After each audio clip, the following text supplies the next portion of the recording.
mis dos compañeras de equipo, que a veces el equipo es más grande, porque tenemos muchos que colaboran activamente. Una es la doctora Lucy Pérez, ella es médica infectóloga, jubilada del Hospital Castro Rendón como yo, pero todavía seguimos yendo activamente, y lo mismo al Ministerio en esta división. Y la otra es la licenciada en enfermería y experta en control de infecciones, CESIS es el título, que es Elvia Tillería, que para nosotros es invalorable, digamos, su presencia. No podríamos trabajar sin su inclusión en el equipo, porque tiene una expertise que nosotros, digamos, la tenemos, pero en otras áreas, nos complementamos muy bien. Elvia también es supervisora de control de infecciones del Hospital Castro Rendón, y en realidad, hasta que se jubile, que es pronto, nos la presta el doctor Lamen. Así que bueno, nos la presta bastante últimamente. Así que bueno, ese sería nuestro equipo. No sé si quieren decir algo, chicas. Y si no, ya le damos lugar al jefe de zona, ¿verdad? Y después ya vamos a hablar. Y buenos días a todos y bienvenidos. Sí, igual, buen día. Veo por ahí a alguien que tiene una ventana y se ve la nieve de atrás. Muy lindo paisaje, ¿no? Bueno, buen día a todos y bueno, empecemos, Lili, nomás. Bueno, primero... Creo que va... Sí, Hugo Filipponi es justamente compañero de Hospital Aluminé. Así está Aluminé hoy en día. Carlos Juarín, jefe de la Zona Sanitaria 2. Vamos a pedirle, por favor, también unas palabras de introducción y de bienvenida antes de pasar a la capacitación en sí misma, por favor. Perdón. Bueno, buen día a todos y bienvenidos, por supuesto. Y vamos a hacerla corta porque ya el tiempo es, como decía recién Liliana. Obviamente, un agradecimiento a Liliana, Lucy y Elvia, desde ya, como siempre, con la predisposición y la calidad de sus instrucciones y capacitaciones. Las necesitamos, evidentemente. Espero que sea un intercambio realmente provechoso y, como siempre, obviamente agradecerle a Marco la gestión de todo esto y la moderación de la video. Así que no perdamos más tiempo y adelante. Gracias. Perfecto, bueno, chicas, es todo suyo. Esto va a estar grabado, como hemos acordado, para poder después compartir con los compañeros que no hayan podido estar, pero bueno, todo de ustedes. Gracias. Bueno, entonces vamos a hacer una pequeña introducción de conceptos que nos parece que son muy importantes de tener en cuenta. Seguramente lo han leído, pero es bueno reforzarlo. Y después hacer algunos comentarios, antes de darle lugar a Elvia y Lucy, de algunas cosas que estamos aprendiendo desde la experiencia en la práctica durante esta pandemia, y también a través del diálogo con otros colegas de control de infecciones del país y de otros lugares del mundo.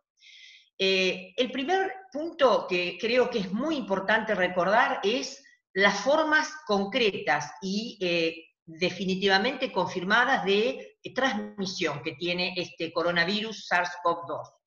Nosotros, de una manera, digamos, didáctica, lo dividimos en dos, porque realmente es así.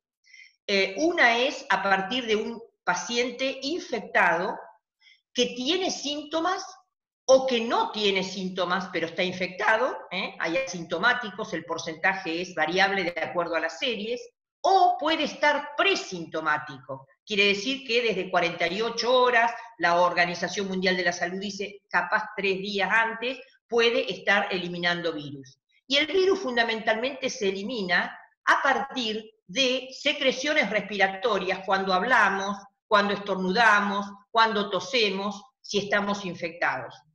Y lo que se eliminan son unas gotitas, que ustedes lo habrán leído y las conocerán porque son de antes, digamos, estos prepandémicos, que se llaman gotitas de flush, que tienen un tamaño que, aunque es microscópico, no lo podemos ver con los ojos, es grandecita, porque 5 o más micrones es grandecita. Entonces, si el alcance de esas partículas es un promedio de 1 metro, quiere decir que ya tenemos una forma de transmisión a partir de un paciente. Si nosotros estuviéramos a una distancia inferior a 1 metro y sin una protección como corresponde, que nos cubra en la nariz y la boca. Después Elvia, muy bien, y Lucy van a hablar de qué tipo de protección de acuerdo a la actividad.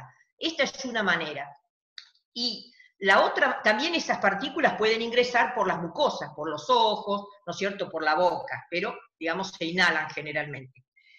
Esas partículas, que como dije son microscópicas pero grandecitas, caen, y al caer contaminan las superficies. Entonces, esa es otra forma de que nosotros, a través de lo que llamamos fomites, que son todos los elementos que pueden contaminarse, o de las superficies altamente tocadas, si ellas no han sido adecuadamente higienizadas y desinfectadas, nosotros al tocarlas, y el vehículo suele ser la mano, podemos introducirla por alguno de estos ojos, nariz, boca. Entonces esas son las dos formas más importantes de transmisión.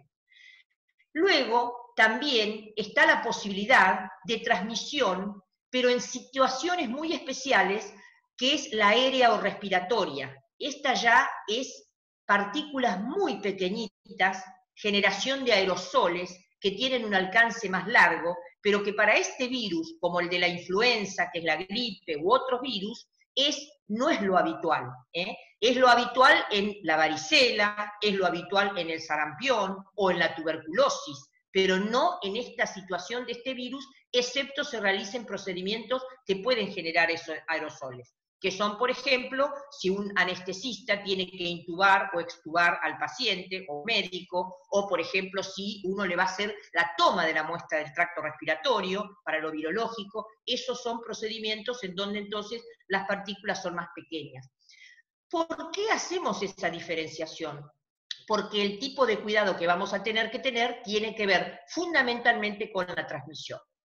Ustedes habrán podido leer que en la materia fecal se puede encontrar virus, y es verdad, pero sin embargo no se ha podido demostrar por ahora la transmisión a través de la vía fecal oral. Eso no se ha podido documentar. De manera entonces que nosotros tenemos que cuidarnos de este virus, siempre agregando a las precauciones estándares, que esas las tienen que conocer porque vienen de la década del 80 con la aparición del SIDA y las hepatitis, que esas son el cuidado, el paquete de medidas de cuidado que nosotros tenemos que tener frente a todo paciente, independientemente del diagnóstico, de la cara que tenga o de lo que nos parezca. Esto es prepandémico, va a ocurrir intrapandemia y debemos mantenerlo pospandemia.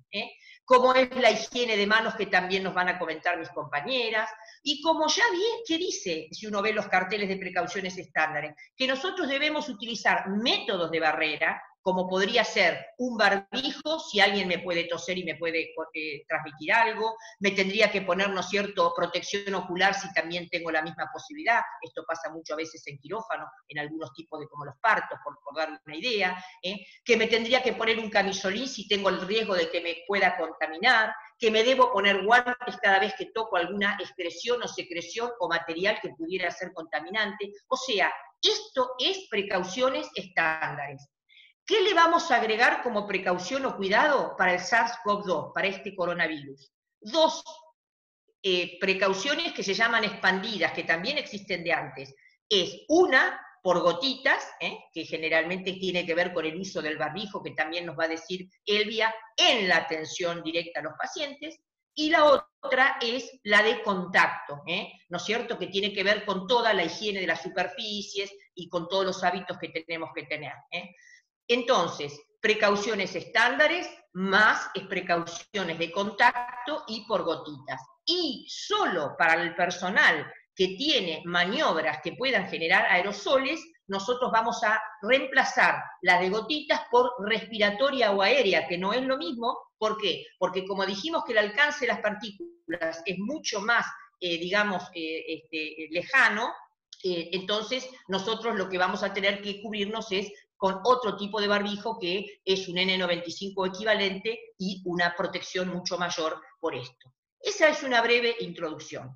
El segundo punto que quiero comentar es que nosotros estamos, y lo habrán leído también, lo habrán escuchado en los entrenamientos, inundados como jamás hemos visto de información, que uno dice una cosa, el otro dice la otra, el otro como si fuese un súper experto, y realmente uno tiene que ser muy cuidadoso, ir revisando las guías, ir adaptando las guías y tener fuentes fidedignas. Y el ejemplo que siempre damos en los entrenamientos son como, por ejemplo, hay un montón de experimentos que se han hecho, muy bien hechos, y los autores no lo niegan. Esto es un experimento. Entonces, es una máquina que genera unos aerosoles que tienen un alcance tremendo, y a partir de ese experimento empiezan a medir cuánto dura en el aire, cuánto dura acá, pero eso no es la vida real.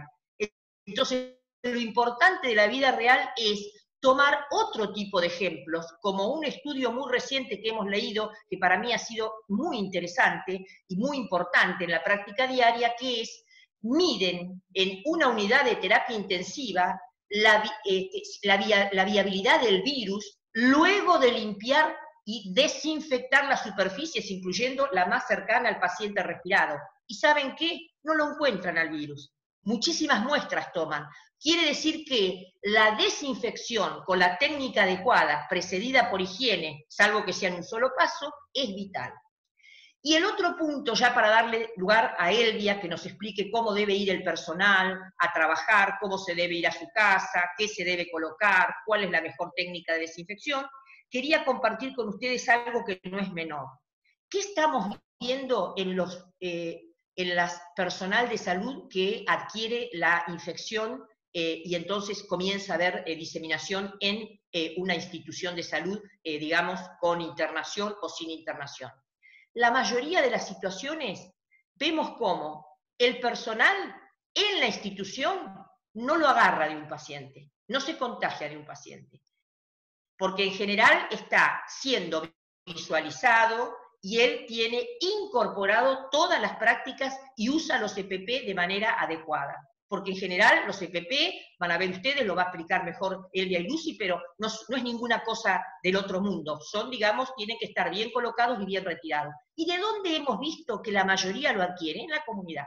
En las reuniones sociales, en las reuniones de amigos, ¿no es cierto? En donde nadie controla. Porque si ustedes quieren ir desde hace mucho tiempo a cualquier comercio, no van a entrar porque le encajan una multa de 50.000 a 200.000 si no entran con el cubre nariz y boca, ¿no es cierto? Y afuera les van a hacer respetar, o sea, el transporte, esas cosas se controlan, pero no se controla la actividad en esos lugares. Gimnasios han seguido yendo a gimnasios sin guardar la distancia. ¿Y qué vemos que ocurre cuando interrogamos al personal porque hay que aislarlo, ¿qué vemos que ocurre en la institución? Que, como decíamos, se respeta perfectamente en la atención al paciente, pero que hay brechas tremendas que siguen estando como son. Los lugares de estar donde toman algo. Ahí, 2, 3, 4, en un lugar que es así de pequeño, obviamente para tomar tengo que sacar todo. Entonces, esto hay que reflexionar porque hay que coordinar, hay que hacer horarios. No se puede, como antes, estar en un cuarto pequeño tomando un refrigerio, 3 o 4, todavía comparten mate, todavía vemos mate, especialmente en turnos de noche, en donde no hay ningún tipo de supervisión o control tan estricto como puede ser a veces en el día, que tampoco hay que... la responsabilidad es de uno, porque en este momento con el laburo que hay no estamos para estar supervisando, es una conducta individual. El otro problema que vemos es en los pases. Pases como si no pasara nada, pases como antes. 6, 7, 8 personas en un lugar pasándose todavía, digamos, compartiendo esto o el otro. Los vestuarios, o lo que hace las veces de vestuario. Allí entonces, ayer hablaba con un médico, me dice, sí, pero ¿por qué te tenemos que hisopar? Si al otro... No, porque estuvimos en el vestuario. Pero, bueno, ¿y qué me dice el cirujano? Que en el vestuario estuvieron haciendo sociales. Y en el vestuario, como se sacaba el barbijo, se sacaba esto, estuvieron a menos de 1 metro y conversaron y estuvieron más de 15 minutos. Entonces, a ver, tenemos que recordar que estamos en una pandemia y que después reclamamos todos los EPP, pero que todo lo otro que debiera ser controlado, no es. Y esa es la introducción en muchas instituciones de un virus, no a partir del paciente, y que se disemina por esta conducta nuestra como personal de salud. Así que bueno, yo quería hacer esa pequeña introducción de esto que hemos aprendido y que seguimos viendo tremendamente, y bueno, darle la palabra a Lucy y a Elvia especialmente, que nos empiece a contar y que nosotros les sugerimos, creo que ya, porque es muy, muy aplicado, Marco les mandó para que puedan ver lo de los EPP, que no tenemos demasiado que actualizar el 16, pero algunas cosas desde el 16 de junio hay que hacer, pero tienen allí todo el material. Tienen higiene de manos, tiene antisépticos, desinfectantes y detergentes, tienen el manual de limpieza, tienen cómo se debe hacer en esterilización, digamos, las centrales, aunque no sean centrales formales, pero el ABC de eso, tienen lo de los lavaderos, o sea, hay un montón de material que es muy rico que ustedes puedan leer. Así que bueno, Elvia, te doy la palabra. Bueno, gracias Lili. Bueno, todo esto que decía Liliana tiene que ver con siempre, no hay una sola cosa, es un paquete de medidas. Cuando hablamos de un paquete de medidas son varias, no solamente los elementos de protección personal, sino nuestra conducta, nuestras actitudes, como bien decía recién Liliana, cuando nosotros compartimos espacio dentro de una institución.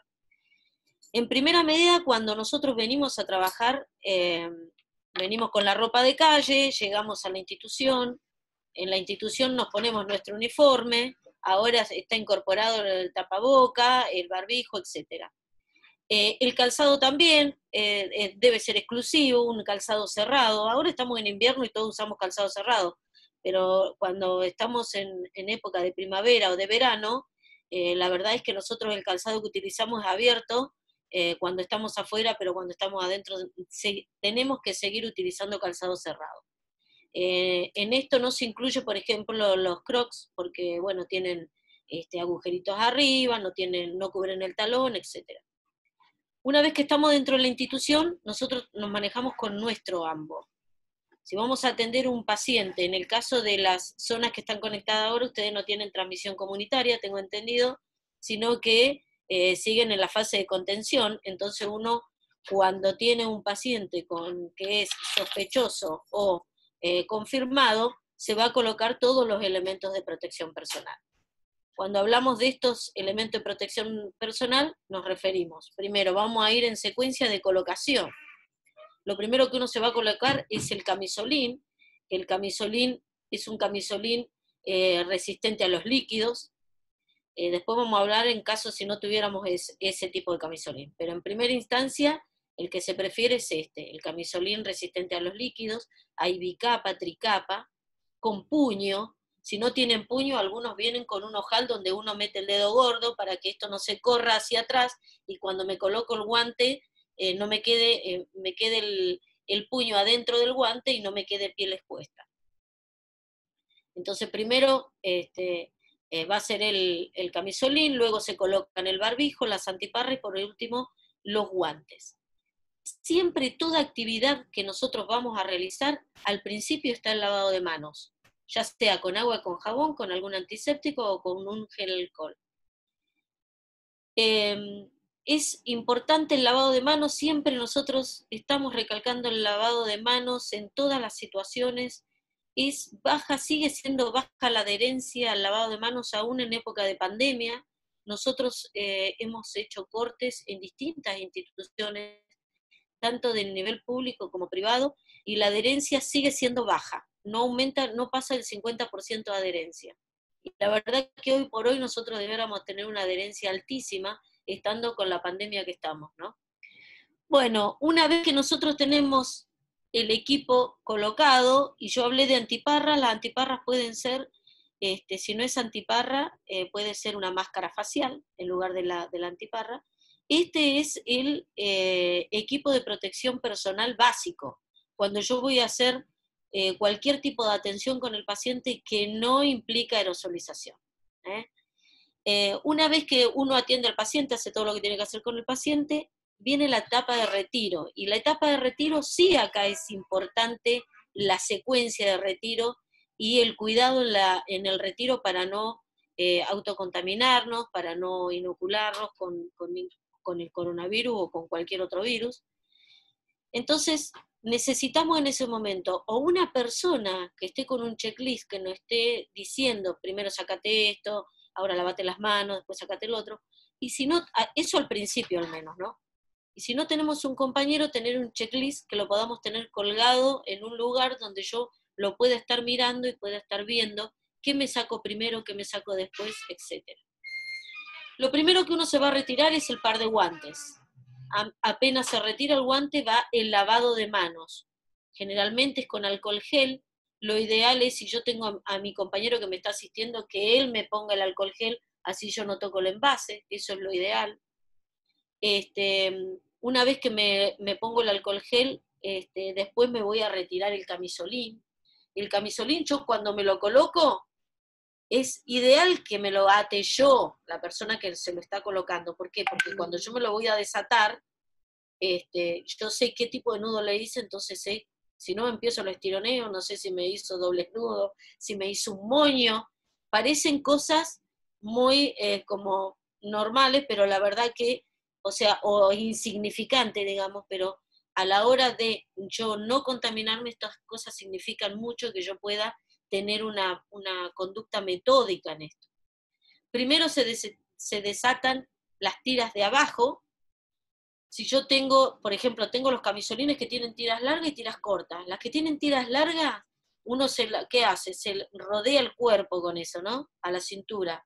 Si yo tuviera uno de esos, el nudo me lo tengo que hacer al costado o atrás, no a la parte de adelante, porque la parte de adelante es la más contaminada, entonces yo después voy a estar tocando el moño, justamente lo voy a tener que hacer con los guantes. Es toda una historia diferente ahí. Entonces lo ideal me lo ato al costado o atrás. Primero las tiras de abajo, último las tiras de arriba. Nunca me voy a sacar el barbijo primero antes del camisolín. ¿Por qué?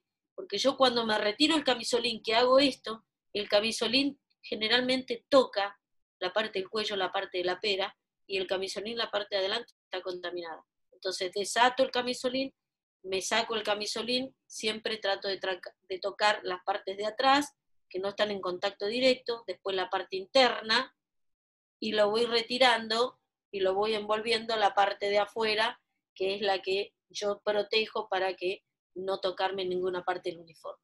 Lo descarto en bolsa roja igual que los guantes. Me vuelvo a lavar las manos con el alcohol gel, me vuelvo a lavar las manos porque pude haber tocado alguna parte del camisolín contaminada. Después me retiro las antiparra o la máscara facial, la coloco en una bolsa o en un contenedor para llevarlo al oficio y hacerle la desinfección. Y por último me retiro el barbijo. El barbijo siempre me lo retiro cuando yo lo até, si tiene estas que se atan acá, porque algunos vienen con elástico, pero si fuera con tirita que me ato, siempre también al colocármelo, la tira de arriba va por arriba de la oreja y la tira de abajo va por debajo de la oreja, donde termina la cabeza y empieza el cuello. Ahí es la forma correcta para que no me haga las B, siempre tener en cuenta esto del puente acá, colocármelo bien, y la parte de acá que no me quede, ni dejar las tiras así abiertas, desatadas, etc. Cuando yo me lo voy a sacar, primero desato las tiras de abajo. ¿Por qué? Porque si desato las tiras de arriba, el barbijo se me da vuelta y me contamina toda esta parte. Son cosas que nosotros en los simulacros los hemos ido viendo y vamos corrigiendo. Porque si no, en la parte teórica y se retira el barbijo, después yo me lo retiro de cualquier manera, y la idea es acá no contaminarnos. Bueno, una vez, siempre lo tomo de las tiritas y lo descarto en bolsa roja. Es el barbijo quirúrgico, ¿no? Eso es en una tensión, la tensión que no hay aerosolización. Con respecto a mi uniforme, después, porque después, bueno, Lucy va a hablar le dejo a Lucy la parte de la aerosolización. Con respecto a nuestro uniforme, siempre, yo cuando lo llevo a mi casa, lo llevo en una bolsita, lo lavo en una temperatura mayor a 30 grados, nosotros decimos mayor a 30, mejor si es 40 grados, con un programa que no dure menos de 20 minutos. Nosotros sabemos que los hospitales de las casas todos llegan hasta 60 grados la temperatura, pero bueno, si los ponemos más, no es necesario ponerlo a 60 grados la realidad, ¿no? Con 40 grados es suficiente y con un tiempo de no menor a 20 minutos. Ese es para el lavado de nuestro uniforme. Después, con respecto, hay algo que dijo Liliana y lo voy a rescatar. Nosotros tenemos mucho problema dentro del hospital de estos espacios comunes. Los espacios comunes no respetamos, la gente de salud, el espacio. Si yo estoy con un tapaboca en un lugar reducido, porque todos nuestros lugares de estar son reducidos en todas las instituciones, tanto públicas como privadas. No hay lugares grandes de cocina, por ejemplo, donde uno se toma una colación o algo. Si yo estoy con un tapaboca, debo respetar el metro de distancia, porque el tapaboca es una tela común, es una tela de algodón, algunos algodones son más tramados, tienen más trama, otros menos, se humedecen más fácilmente, o sea, el tapaboca es un cuidado, pero no es como el barbijo tricapa, que el barbijo tricapa tiene 3 capas que hacen la semi-impermeabilidad y atrapan un montón de bacterias, porque está diseñado. El tapabocas no, porque es un algodón, una tela común. Entonces, respetar el metro de distancia si estamos con tapaboca. Si estamos sin tapaboca, respetar no menos de 2 metros, dicen ahora todas las guías, 2 metros de distancia. ¿Por qué? Porque nosotros podemos, no solamente que hablamos, podemos toser, estornudar, reírnos, etcétera, y eso extiende la distancia de la gotita de flush hasta donde llega. Con respecto después a las superficies, siempre lavado y desinfección de todas las superficies, y hablamos de superficies altamente tocadas. ¿Cuáles son las altamente tocadas? Todo esto que tocamos con las manos. Entonces, mesas, escritorios, camillas, picaportes, llaves de luz, por dar algunos ejemplos. Si vamos a la unidad del paciente, piecera de la cama, la cabecera de la cama, mesa de luz, mesa de comer, todo eso se necesita más de una vez en el turno, la limpieza y la desinfección. Y cuando hablamos de limpieza y desinfección, nosotros estamos, por suerte en la provincia, ya poniendo en todos los hospitales todos los desinfectantes de un solo paso, que limpian y desinfectan en un solo paso, porque la lavandina es un desinfectante que ha sobrevivido muchísimos años, es muy bueno, pero tiene algunas particularidades que no lo hacen tan bueno. Por ejemplo, la luz le hace mal, entonces se degrada.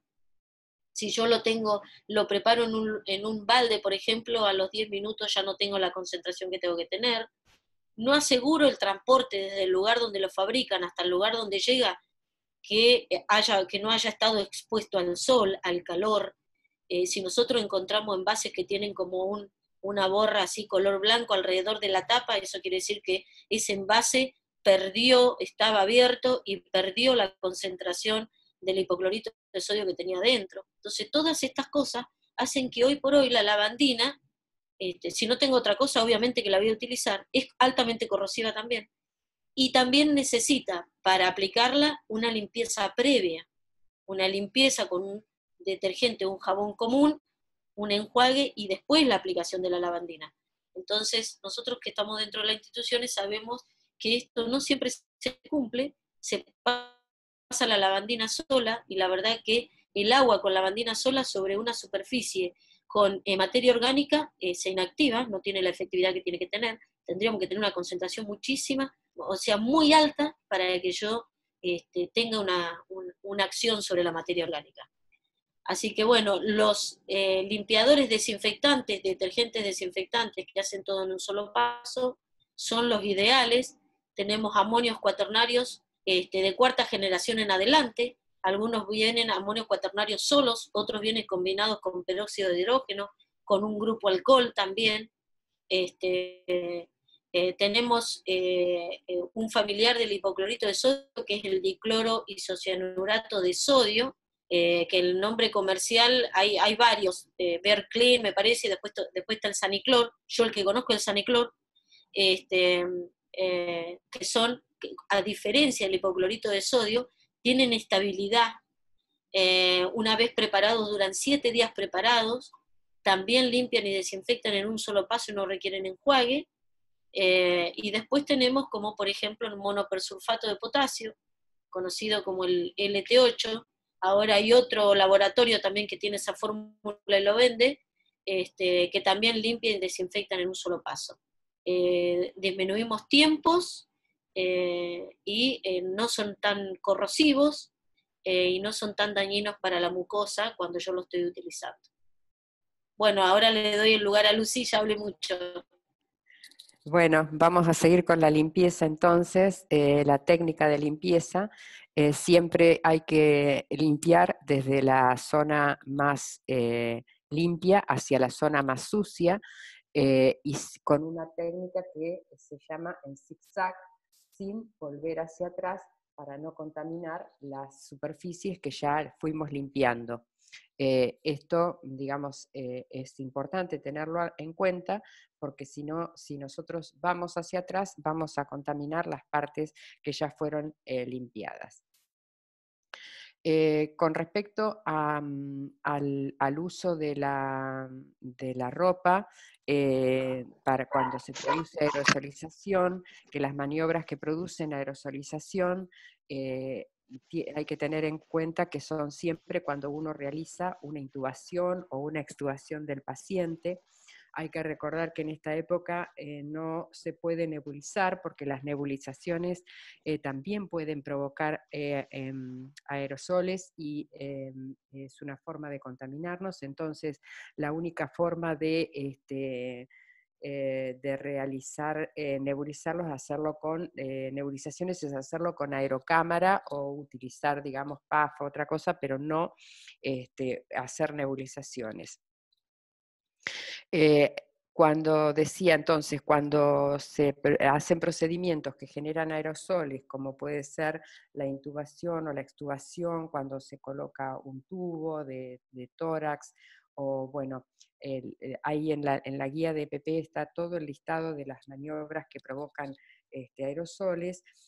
Uno debe colocarse un N95.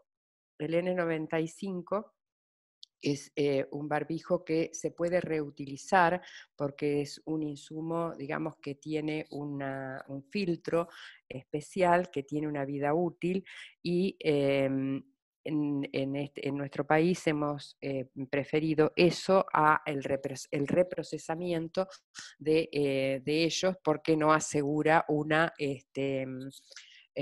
no se puede asegurar que haya una buena efectividad. El barbijo es de uso individual, de modo que el reprocesarlo podría llevar a varios errores. Entonces, la forma de conservarlo es el tiempo, es durante aproximadamente, digamos, tiene que ver con el tiempo que uno lo use. Si el tiempo de uso diario es menor a 7 horas, uno lo puede conservar hasta 15 días.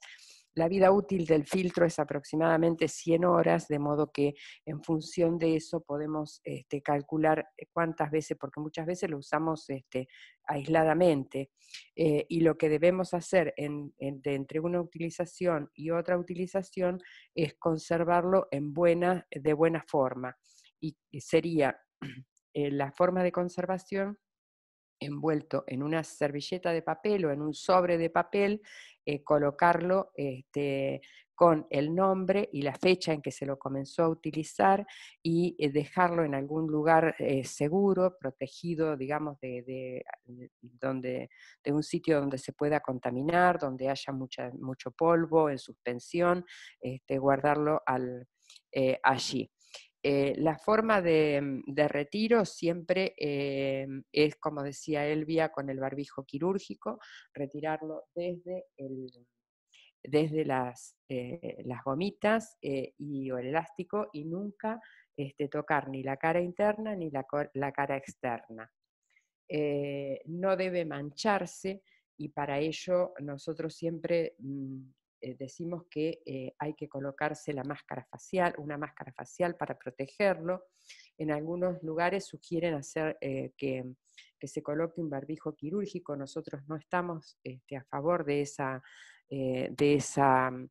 opción, porque en realidad estamos desperdiciando un barbijo quirúrgico que también nos escasean.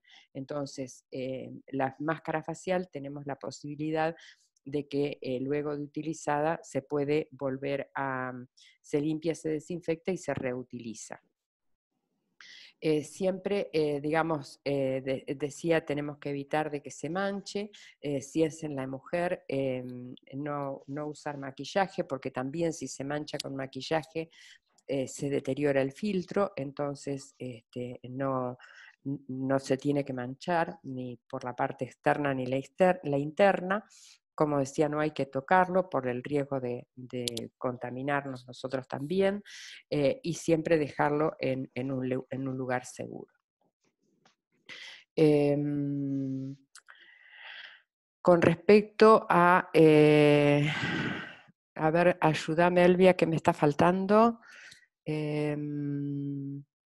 No, yo por ahí me gustaría, dentro de las cosas, muy completo para mí lo que dijiste, Lucy, de todo lo que es aerosolización.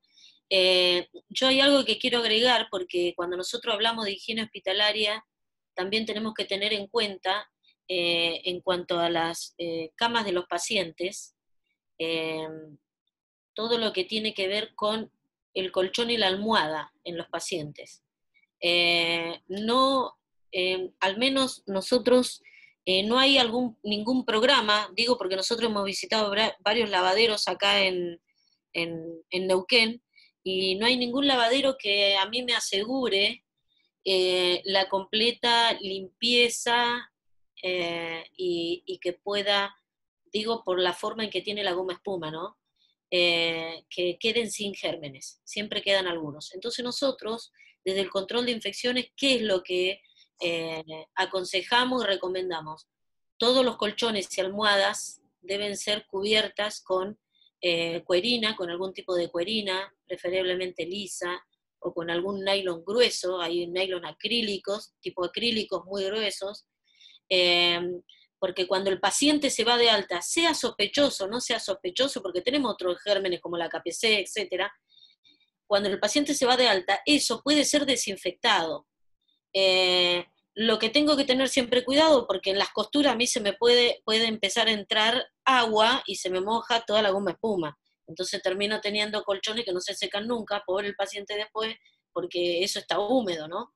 Más allá de que esté el impermeable de por medio.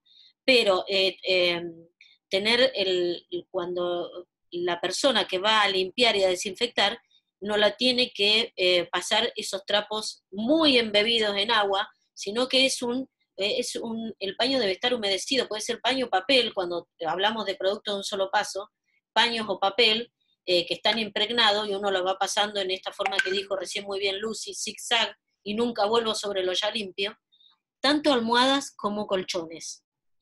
Además de la cama, ¿no? La cama debe ser lavada y desinfectada cuando el paciente se va de alta, en todos los pacientes, y ahora que estamos en pandemia más que nada, porque hay pacientes que son asintomáticos, pacientes que pueden estar con el virus, no lo vamos a ver, y eso puede ser una forma de transmisión, porque son superficies que el paciente toca, ya sea piecera también y cabecera, y toda la parte del catre, digamos, o no sé cómo se llama ahora, pero bueno, es toda la cama. Eso nada más que agregar. No sé si hay, Lili, alguna cosa que nos hayamos olvidado. Yo creo que no, a mí me gustaría ahora un poquito, ¿no es cierto?, con esta síntesis, que pregunten las dudas en la medida que podamos nosotros contestar. Hay zonas grises, y sí, por supuesto que hay zonas grises. A veces dicen, pero la guía no se puede poner en una guía absolutamente todo.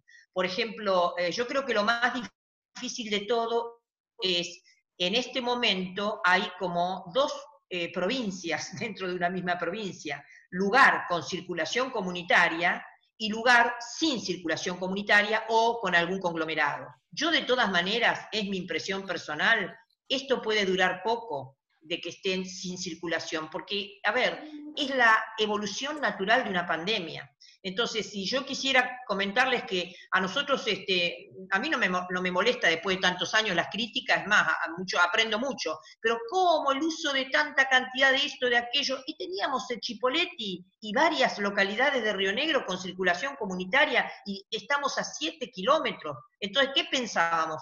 De modo que para nosotros, ya desde hace bastante tiempo, el tener que tener cuidado con cada uno de los pacientes, independientemente de si van por el ala respiratoria o no respiratoria, es algo muy importante. Se los digo ¿por qué? Porque la mayoría de los pacientes que introdujeron en una institución, así como hablamos del personal, fueron pacientes que ni se sospechó, porque no venían por el ala respiratoria.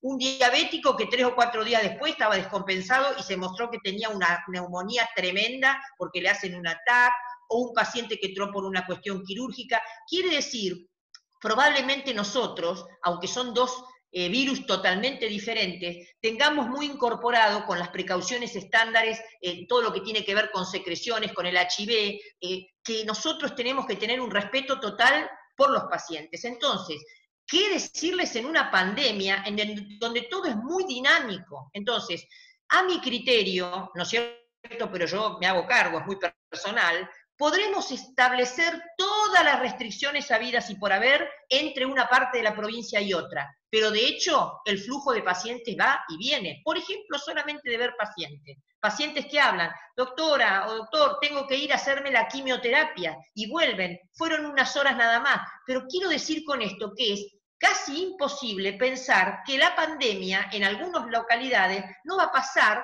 a una circulación comunitaria en algún momento. Podremos retrasarla, podremos estar mejor preparados, pero lo que me parece que nosotros no podemos bajar la guardia es en la atención directa con el paciente, en los elementos que uno tiene que, tener en cuenta para prevenir la transmisión desde nosotros a ellos y, por supuesto, ¿no es cierto?, entre pacientes y de ellos a nosotros. Así que, bueno, un poco uno lo dejaría librado a las preguntas ahora, cuáles son las dudas que tienen, si nosotros pudiéramos contestar. Ahora les vamos a escribir un chat con Loncopué, Las Lajas, ya estamos como muy en contacto desde hace bastante tiempo, así que ellos lo conocen, pero vamos a escribir porque por ahí hay muchas consultas que puedan surgir después de la charla y nosotros las podemos contestar. Es una red de infectólogos y de enfermeros en control de infecciones que contestamos a través de ese mail, y cuando hay algo que nos supera, porque no es nuestra área de experiencia, como puede ser esterilización, que nos encargan farmacéuticos, o alguna cosa puntual de epidemia, nosotros pedimos a algún otro experto invitado que conteste, y generalmente no se tarda más de 2 días y ya se contesta, a lo sumo 2 días, a veces se contesta en el mismo día, así que ahora les voy a escribir. Y me parece que, Marco, vos estás coordinándolo, pero que por ahí sería interesante las preguntas, que si no se hacen por el chat, se pueden hacer en forma, eso lo manejás vos, que sos el experto acá, el coordinador, o el jefe de zona. Ahí lo escribí yo, Lina, en el chat. En el chat ahí quedó, y después igual les ponemos una placa para el que tenga alguna dificultad para leer el chat. Por ahí a mí me gustaría hacer un comentario. En primera instancia, bueno, agradecerles todo el tiempo y el conocimiento que nos han podido compartir. Ahí también en el chat dejamos las guías que pueden bajar de la página web, además de la guía que ya les mandamos por mail. Y me parece importante por ahí destacar 2 o 3 situaciones de las que han charlado.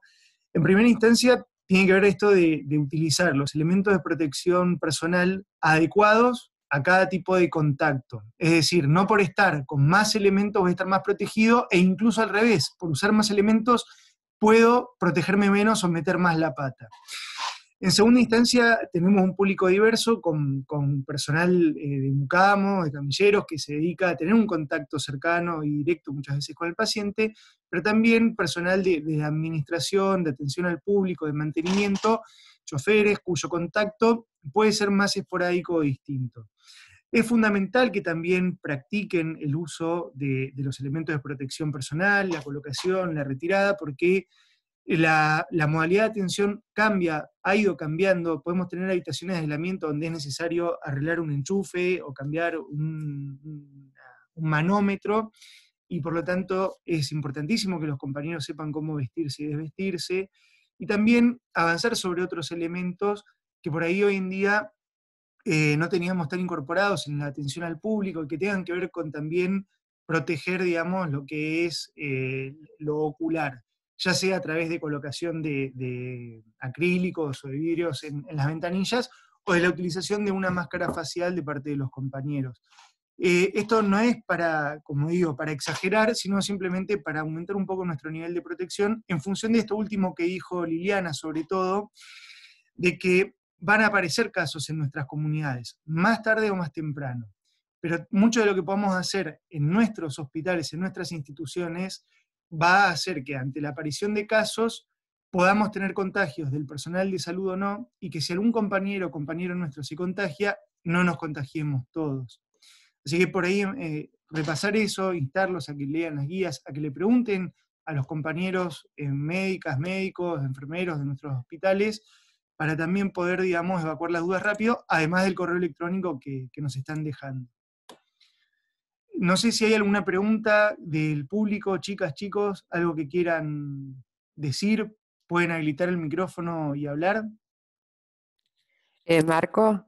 Sí, sí, nosotros tenemos un video que ya lo hemos repartido, digamos, que hicieron las chicas sobre colocación y retiro de los EPP, que eso se los podemos enviar. Perfecto, sí, estaría buenísimo. De las compañeras y compañeros, ¿alguna pregunta, algo que quieran aportar, decir? También les podemos ofrecer, si quieren hacer simulacro y mandarnos, así nosotros los miramos, y para hacer, digo, porque a veces cuando uno lo hace, uno lo ve como que está bien. Bueno, uno le hace una mirada crítica, en el buen sentido, ¿no? Y bueno, si ustedes hacen video y nos quieren mandar, nos mandan y nosotros le hacemos la devolución. Esa es una oferta también nuestra. Eso es muy rico, porque hemos visto videos de algunos lugares y entonces después podemos, como dice Elvia, uno lo ve como un vedor externo y es simplemente no señalar el error, sino, bueno, esto podría haber sido de esta manera. Eso es importante, lo que dice Elvia, muy importante. Y el checklist, ¿no es cierto? El poder tener en algún momento alguien que a nosotros nos supervise, y tenerlo ya, digamos, prehecho. Carlos.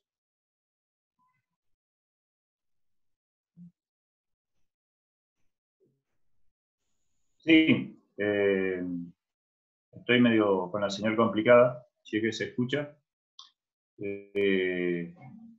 Pero iba a hacer justamente referencia a esto, digamos, el repaso de la bibliografía que has ido poniendo ahí en el chat, y esto justamente iba a hacer insistencia en los simulacros, compartir la bibliografía, tratar de sacarse las dudas, y después los simulacros, y que los envíen, porque la verdad que de ahí donde más y mejores correcciones hemos justamente logrado, digamos.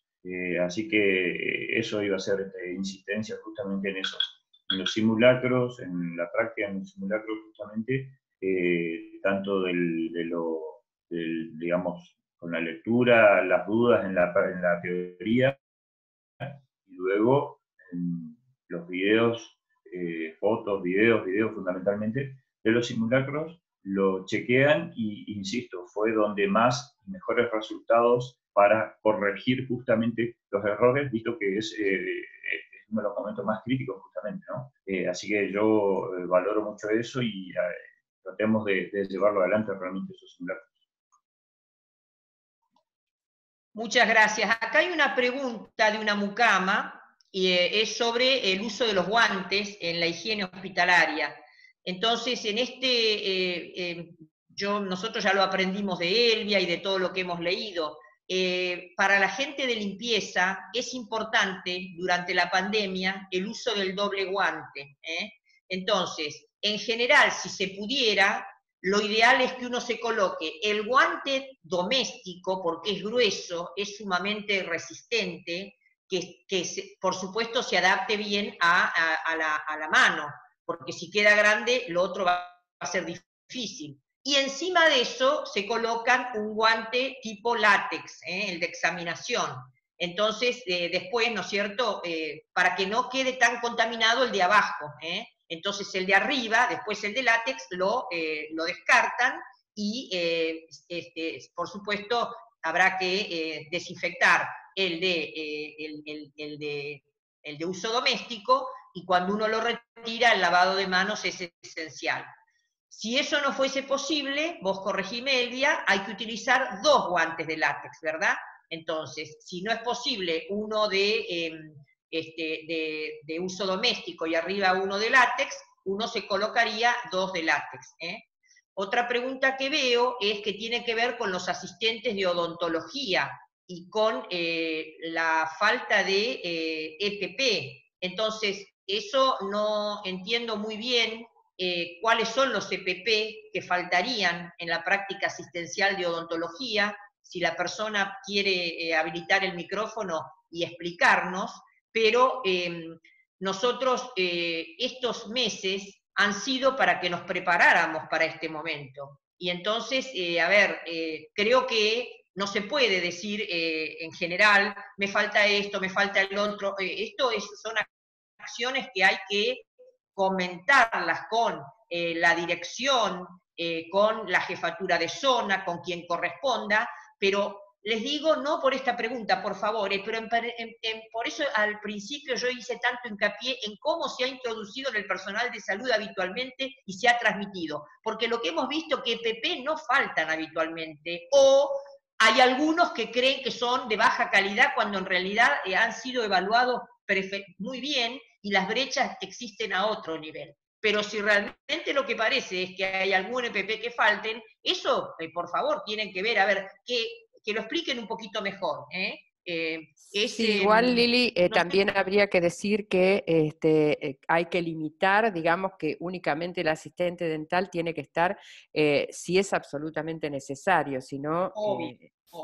Obvio. Eso, en esta pandemia, ¿no es cierto?, como ocurre en cualquier crisis, uno tiene la oportunidad para rever todas las prácticas y que a lo mejor las mejores nos puedan quedar para el futuro.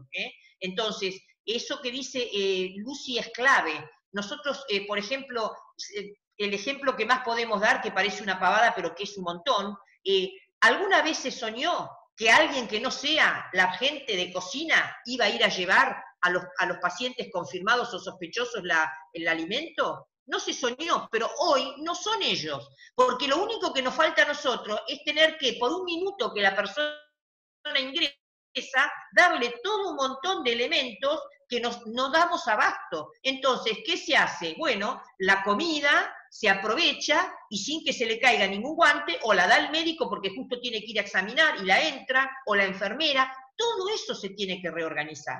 Así como reorganizamos turnos, organizamos equipos, ¿no es cierto? Los de los equipos muy importantes para que no se caiga todo ¿se entiende? Entonces, estas son las cosas que uno tiene que... Y entonces, lo que dice Lucy es clave.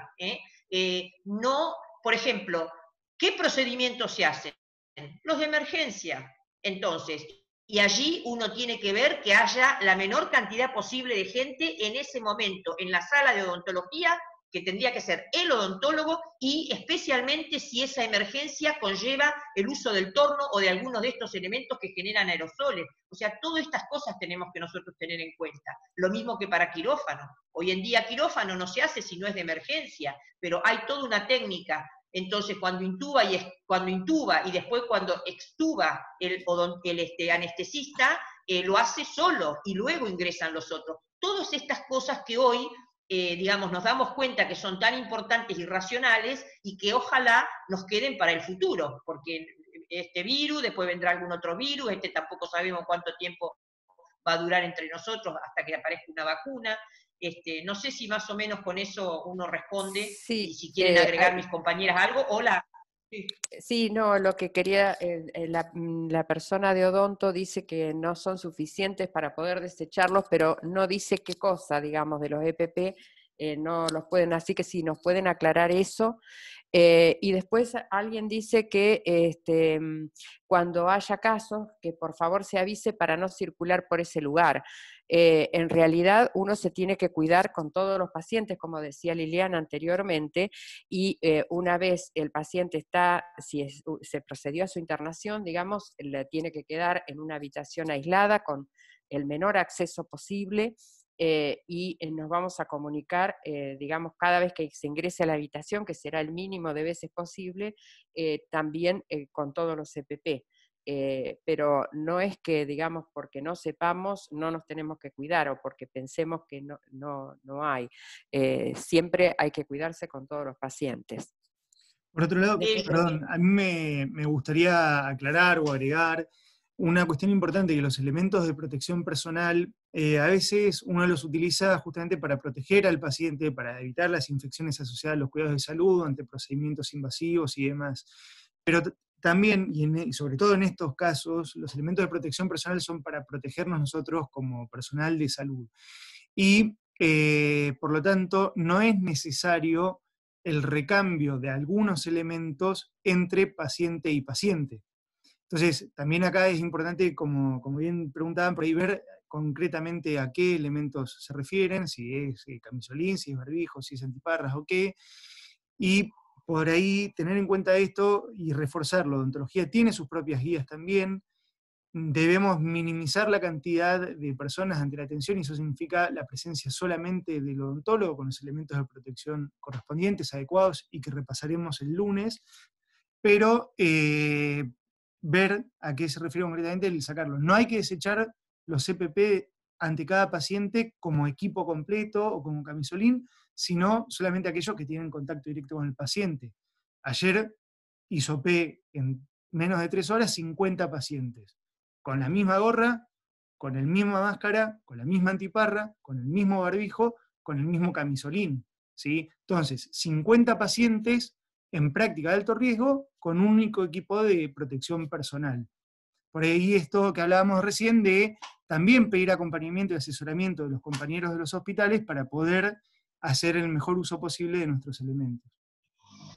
Sí, está muy bien, Marcos, eso. Lo que sí, digamos, eso se tiene que hacer en una forma continuada. No es que, digamos, uno va a hisopar un paciente, se va a ir al baño, va a volver y se va a volver a colocar. Digamos, uno se deja los CPP colocados y lo único que se cambia entre paciente y paciente es el guante. Por supuesto, implica una organización diferente del trabajo que, como decía Liliana hace un rato, también probablemente de esto aprendamos a adquirir muchas prácticas que nos queden y que perduren en el tiempo para seguir protegiéndonos. Había una pregunta sobre las cofias también. No, quería aclarar algo, sí, lo voy a contestar lo de las cofias, pero había algo que quería aclarar con respecto a cuando se toman muestras, que son...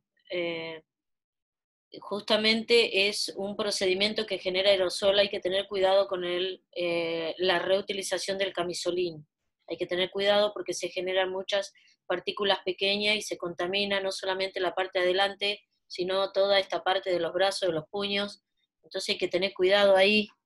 Hay que ver las cantidades, uno que tiene igual de camisolín, pero hay que tener cuidado porque uno puede hisopar a una persona que es positiva, después hisopó a otra que es negativa, y puede haber un problema ahí, entonces hay que tener cuidado con eso.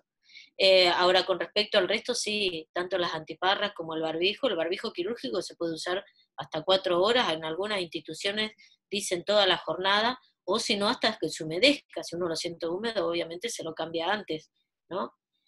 Con respecto a lo de la cofia, tanto cofias como botas descartables, nosotros no la tenemos incluida dentro del equipo básico, según recomendaciones de la Organización Mundial de la Salud, que también lo indica así, porque, por ejemplo, tanto las cofias como las botas, no podemos dejar desabastecido al quirófano, que ahí sí o sí se necesitan.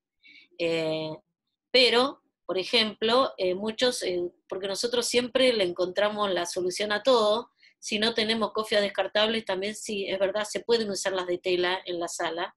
Es más, ahora, por ejemplo, lo que es en varios hospitales ahora he visto, todas las enfermeras se han hecho cofia que combina con el barbijo, con el tapaboca, etcétera, toda muy bonita. La verdad es que hace años enfermería siempre usaba cofia y con el tiempo se fue sacando.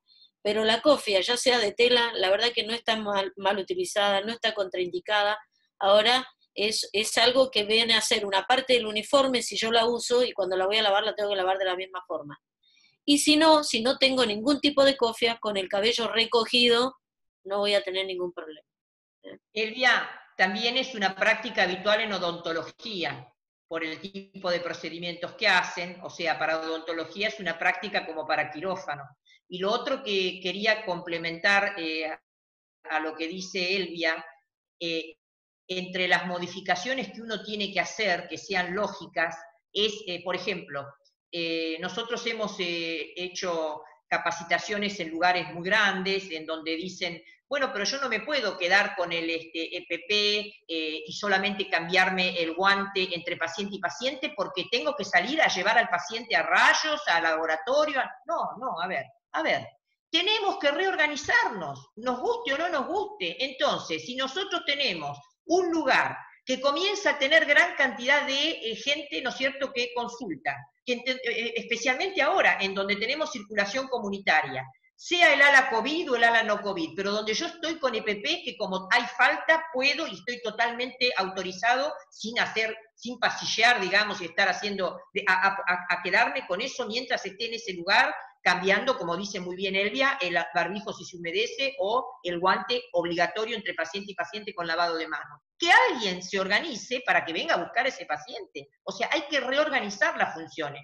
porque yo me tengo que descartar todo y volverme a vestir sin ingresos si tengo que ir al baño, si tengo que ir a hacer algo que es urgente, o porque me toca, porque me programaron y la colación me va a tocar a tal hora para no encontrarme con otro. Pero esas son las cosas que habitualmente antes hacíamos y que ahora no podemos hacer. ¿Cómo se imagina uno que va a salir con, digamos, todos esos elementos a llevar a alguien a rayo o a llevar? No, a ver, entonces, estas son las cosas que uno tiene que organizarse. Han habido preguntas también en relación a gente del personal. Nosotros vemos poco eso, pero bueno, siempre hay algún rebelde que pese a que tiene todos los conocimientos, pese a que sabe cómo se deben hacer las cosas, no lo hace. Y eso realmente, hoy hay toda una movida desde la parte legal, porque eso es punible, a ver si se entiende. Entonces, uno no quiere llegar a esa instancia, pero esto es una responsabilidad de todos. Y el transmitir en una institución, porque uno, eso es, yo no lo manejo la parte legal, pero acuérdense que hay un artículo, eso lo sabemos desde la época de las enfermedades venéreas, ¿no es cierto?, que quien transmitiera o favoreciera por el no conducta de esto, que uno sabe que está escrito, que está en las guías, que está en los POEs, en los procedimientos operativos estándares muy buenos que cada institución tenga, eso es pasible de sanción, que es vergonzoso tener que decirlo, porque en realidad el equipo de salud es el equipo de salud, en donde siempre decimos, y no es demagógico, ninguno es más importante que el otro. Es un equipo, es eso, es complementar. Yo no puedo hacer porque no sé la tarea de enfermería, yo no puedo hacer porque no sé la tarea de higiene, pero sé cómo la tienen que hacer, ¿se comprende? Entonces, el personal de higiene, los camilleros, son claves en este momento. Si nosotros no tenemos una adecuada higiene y desinfección de superficie, estamos fritos. Podremos tener todos los EPP que querramos. Quiere decir que hoy tiene que tomar conciencia la persona que hace la limpieza, maestranza, que su rol es clave y es irreemplazable. O sea, no es más importante el médico sabe de médico, pero cada uno tiene que hacer lo suyo. Y la protección tiene que estar acorde a esa actividad.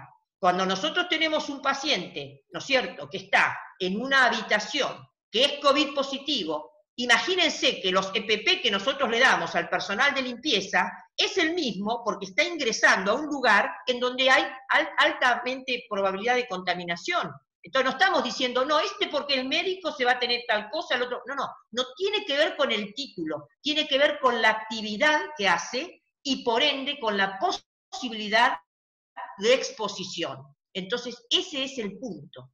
Pero nosotros tenemos que, digamos, ser muy responsables, ¿eh? Acá hay una pregunta de un chofer que dice que para los que usan anteojos, las antiparras que mandaron son muy chicas. En ese caso se puede utilizar la máscara facial. En el único lugar, digamos, la única situación en la que no se puede usar máscara facial únicamente es cuando se hacen procedimientos generadores de aerosoles, pero si no, con la máscara facial no harían falta las antiparras. Y Una después, pregunta importante, Lucy, que hay acá, es lo del alcohol al 70% para la higiene de las superficies. Entonces ahí le vamos a dejar a Elvia que lo diga, porque una cosa es que sea útil y otra cosa es que sea racional, que son dos cosas muy, muy diferentes. Así que Elvia, vos lo sabés explicar mucho mejor que nosotros. Te damos ahí, dice, nos referimos a camisolines y cofias que no desechamos entre paciente y paciente, queremos hacer en este momento de pandemia, es uso, no quieren hacer uso irracional. O sea, ¿qué rol tendría el alcohol al 70 y por qué lo podríamos reemplazar? Bueno, yo ahí entiendo que preguntan si se puede desinfectar con alcohol al 70 los camisolines y las cofias. No, no se puede. No se puede porque son telas no tejidas que tienen una semiimpermeabilidad, que una vez que se humedezcan con cualquier antiséptico o desinfectante, porque el alcohol es un antiséptico y desinfectante, produce la humedad y pierde la semiimpermeabilidad. O sea que eso no. El camisolín, o lo uso hasta que ya no lo puedo usar y lo descarto, pero nada de pulverizar camisolines ni cofias, no. No se puede, eso está contraindicado. Y si vamos a usar, por ejemplo, alcohol al 70 en alguna superficie, solamente puede ser sobre superficies pequeñas. ¿A qué le podría echar yo alcohol al 70? Por ejemplo, hacer una desinfección del estetoscopio, tanto de la campana que toca de paciente en paciente, la parte toda de la tubuladura. Si se comparte ¿cómo se llama? El estetoscopio, también le puedo pasar a las olivas antes de utilizarlo. Esos son los cuidados. El alcohol al 70. Pero no en mesadas grandes, no en escritorios grandes. Para eso tengo que usar los otros desinfectantes. Porque el alcohol, primero que produce como una aerosolización justamente de alcohol, que si yo lo paso en grandes superficies me irrita la mucosa. Eso como primera instancia. Como segunda instancia, es algo que hoy por hoy no se consigue tan fácilmente. Se necesita para preparar el alcohol gel. Es más, nosotros estamos teniendo problemas en la provisión de alcohol gel porque no hay alcohol al 70. Entonces, utilicémoslo racionalmente. Si no, para todo el resto tenemos los otros desinfectantes que sí son para superficies. Por ejemplo, para el termómetro también voy a usar el alcohol al 70, lo puedo utilizar también para, por ejemplo, cuando hablo de tensiómetros, si tienen tela, las telas las tengo que sacar y mandar a lavarlas, pero toda la otra parte de la goma también lo puedo usar alcohol al 70.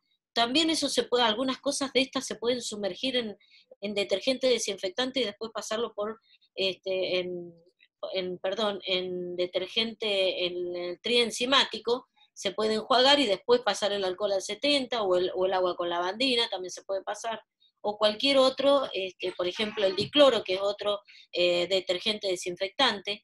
Tengo que ir viendo en cuanto a lo que tengo. Pero el alcohol al 70, ojo con eso, tampoco no es conveniente poner alcohol al 70 directo sobre las manos, porque a la tercera o cuarta vez que yo me pongo el alcohol al 70 solo en las manos, me empieza a resecar y me empieza a hacer descamaciones, que eso hace que yo empiece a tener las manos más contaminadas. Hay más proliferación de bacterias y me lastima mucho las manos. Entonces, sí o sí, soluciones hidroalcohólicas o alcohol gel. Una cosa que se puede utilizar son los camisolines de plásticos, que pueden ser todos de plástico y esos sí son lavables, que se pueden desinfectar y reutilizar. Una cosa que no dijimos con respecto a la técnica de limpieza es que nunca hay que pulverizar sobre las superficies. Uno siempre tiene que pulverizar sobre un paño o con lo que vaya a limpiar y luego repasar la superficie, nunca directamente sobre las superficies. ¿Podés explicar por qué eso, Lucy? Sí, no se puede, aerosolizar sobre las superficies porque, digamos, eso, se pueden producir aerosoles que nos pueden autoinocular. Entonces, siempre sobre el paño limpio y después se repasa la superficie.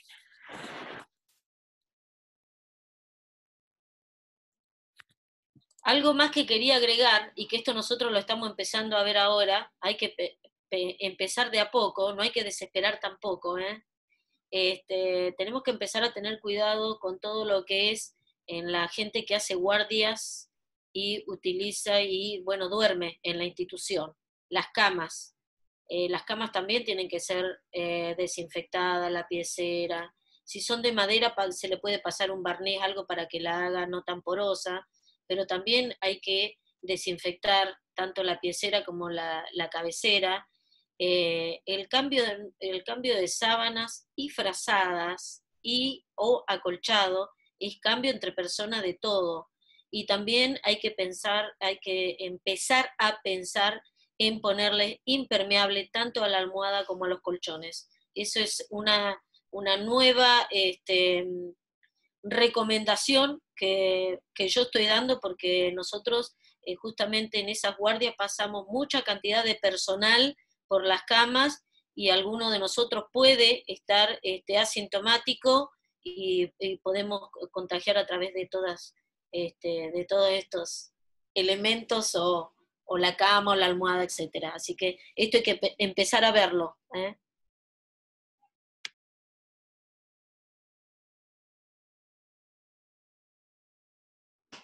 Bueno, si no hay ninguna duda más, estaríamos cumpliendo con el tiempo previsto, lo cual es muy bueno.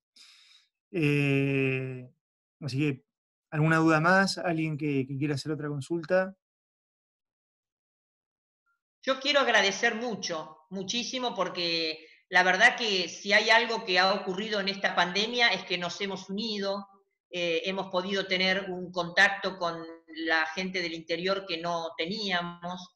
En nuestro plan provincial nosotros teníamos la ilusión este año de poder pasar al interior, pero la pandemia nos dio vuelta a todos los planes, así que bueno, de todas maneras ya vamos a pasar al interior a trabajar con ustedes, más allá de la pandemia, con todo lo que tiene que ver con la prevención de las infecciones asociadas al cuidado de salud y uso adecuado de antimicrobianos. Los vamos a visitar, así que bueno, pero para mí es un placer realmente. Aprovecho para decirles que yo soy neuquina, nací en Neuquén, mi mamá que tiene 90 años nació en Neuquén, y entonces para mí y mi papá nos llevaba siempre muchísimo al interior, así que uno de los lugares donde más fui en mi vida fue a la Luminé, a toda esa zona, y yo, bueno, se los quería contar, porque me parece muy rico, digamos, cuando uno puede tener contacto con gente de esos lugares que para uno están en su corazón desde que uno es pequeño, así que eso quería decirles.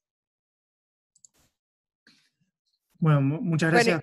De mi parte, perdón, agradecerles rápidamente a ustedes tres, chicas, por haberse tomado este tiempo. Quería, antes de dejarlas que se despidan Elvia, Lucy y luego Carlos den las palabras de cierre, quería comprometernos a nosotras y a nosotros como trabajadores de salud, que hemos tenido la posibilidad, la oportunidad y el interés de participar de esta capacitación, en lo siguiente. Todo lo que Lucy, Elvia y Liliana han comentado está en las guías provinciales. Es nuestra obligación como trabajadores de salud cumplirlas, para cuidarnos a nosotros mismos y para cuidar a nuestra comunidad. Entonces, invito a comprometernos con todo lo que hoy aprendimos, todas las cosas que por ahí no están escritas o están escritas chiquititas, pero hoy se nos enfatizaron, las compartamos con nuestros compañeros, que entre todas y todos podamos cambiar nuestras conductas justamente para tener un trabajo más seguro. Así que de mi parte simplemente eso, Lucy, Elvia y luego Carlos Juarín para finalizar. Gracias. Bueno, muchas gracias a todos también. No solamente la pandemia no nos ha dejado ir al interior, también fueron los cortes de ruta. Nos quedamos 2 veces varadas en la ruta sin poder llegar a Zapala. Pero bueno, lo seguiremos intentando. Muchas gracias a todos y no se olviden que tienen el mail ante cualquier duda que pueda surgirles. Bueno, un abrazo virtual. Bueno, agradecida de que nos escuchen y de que nos pregunten. Nosotros siempre estamos nos encanta hacer lo que hacemos, tenemos mucho trabajo, pero bueno, está bueno, no nos aburrimos para nada. Así que mucho agradecimiento a todas, a todos ustedes, la gente del interior. Nosotros aprendemos mucho de ustedes también, siempre se aprende de todo. Así que bueno, seguimos en contacto y todas las dudas que tengan, no duden en preguntar, que nosotros siempre vamos a estar ahí para contestar. Así que bueno. Que hagan videos y manden. Sí, por supuesto, muchos videos queremos.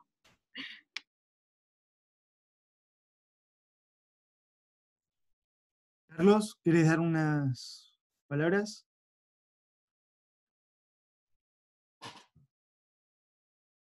No, realmente agradecerles a todos y obviamente a Luz y a Liliana, por supuesto, desde ya muy interesante, olvidar, todo, indudable, y justamente rescatar que este último intercambio de las preguntas, idas y vueltas, realmente es, a nosotros por lo menos siempre es lo más provechoso, más allá de las extraordinarias exposiciones que generalmente hacen, y casi siempre hasta ahora cuando los vengo escuchando.